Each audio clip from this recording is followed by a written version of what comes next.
KFC, Kentucky Fried Chicken, is a name synonymous with crispy, flavorful fried chicken enjoyed worldwide.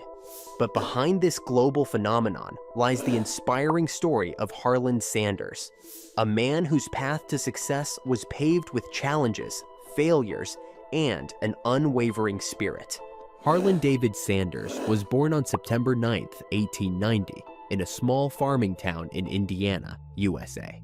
His life took a dramatic turn at the tender age of 6 when his father passed away, leaving his mother to care for him and his siblings. With his mother working long hours to make ends meet, young Harlan took over many household responsibilities, including cooking for the family, a skill that would later define his life. Life was far from easy for Sanders. At just 12 years old, he dropped out of school and began working a string of odd jobs, from farmhand to streetcar conductor, to provide for his family. His career path was far from stable. He held various positions, including a soldier, a steamboat operator, and a railroad fireman. But despite his struggles, Sanders had a natural knack for resilience and an eye for opportunity. In his mid-40s, Sanders found himself in Corbin, Kentucky, managing a service station. It was here that he began serving meals to travelers, cooking out of a small kitchen.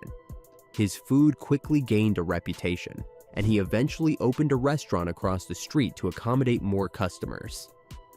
This modest eatery, known as Sanders Court and Cafe, became the birthplace of Kentucky Fried Chicken. While Sanders served a variety of dishes, his fried chicken became the standout item. Determined to create the best chicken possible, he spent years experimenting with a unique pressure frying method. This technique allowed the chicken to cook faster while maintaining a crispy exterior and juicy interior. What made the chicken unforgettable, however, was Sanders' secret blend of 11 herbs and spices, a recipe so closely guarded it's said to be locked in a vault today. Sanders enjoyed moderate success in the 1930s and early 1940s, but his journey was far from smooth. By the 1950s, a new highway rerouted traffic away from his restaurant, significantly cutting into his business. With mounting debt, Sanders was forced to auction off his property. It seemed like the end of the road, but for Sanders, it was only the beginning. At the age of 65, an age when most people consider retirement, Sanders refused to give up. With his pressure cooker and secret recipe in hand, he hit the road to pitch his fried chicken to restaurant owners. Traveling across the US in his battered car, often sleeping in the back seat, Sanders would personally prepare chicken samples for prospective franchisees.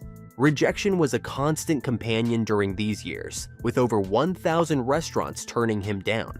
But Sanders' determination paid off. In 1952, he partnered with Pete Harmon, a restaurant owner in Salt Lake City, Utah, to launch the first Kentucky Fried Chicken franchise. It was Harmon who coined the now famous slogan, "It's finger-lickin' good," and helped package Sanders' chicken as a ready-to-go meal. As KFC began to grow, Sanders leaned into his persona, styling himself as Colonel Sanders. Although he was not a military colonel, the honorary title was bestowed upon him by the state of Kentucky in recognition of his contributions to its cuisine. Dressed in his signature white suit and black string tie, with his neatly trimmed goatee, Sanders became the living embodiment of the brand. His charm and folksy charisma made him not only the face of KFC, but also a cultural icon. Customers loved the Colonel, not just for his chicken, but for the larger-than-life character he represented, a symbol of perseverance and old-fashioned values. By the early 1960s, KFC had grown into a thriving business with hundreds of franchises across the United States and Canada. However, the rapid expansion took its toll on Sanders, who found it difficult to manage the company's growth. In 1964, at the age of 74, he sold KFC to a group of investors for $2 million, a significant sum at the time. While he relinquished control, Sanders remained the brand's ambassador, traveling extensively to promote KFC. Under its new ownership, KFC expanded internationally, becoming one of the first American fast food chains to establish a presence in countries like the UK, Japan, and Mexico. By the late 1960s, there were over 600 KFC locations, and the brand continued to soar in popularity. Even after selling the company, Colonel Sanders remained deeply invested in KFC's reputation. Known for his fiery personality, he wasn't afraid to criticize the company if he felt the quality of the chicken was compromised. Despite these clashes, Sanders never lost his pride in what he had built. In his final years, Sanders continued to travel the world, delighting fans with his stories and culinary wisdom.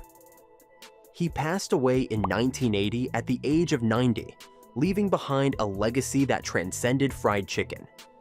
Today, KFC is one of the largest fast food chains in the world, with more than 24,000 locations in over 150 countries. The secret recipe, the white suit, and the enduring slogan, "Finger lickin' good," remain integral to the brand's identity. Colonel Sanders' story is more than just a tale of fried chicken. It's a masterclass in perseverance, reinvention, and the power of belief. He defied the odds at an age when most would have given up, proving that it's never too late to chase your dreams. KFC's journey, from a small-town kitchen in Kentucky to a global powerhouse, is a testament to the vision and grit of one man. Every bite of KFC chicken carries with it the flavor of Harlan Sanders' resilience, a legacy that continues to inspire millions around the world.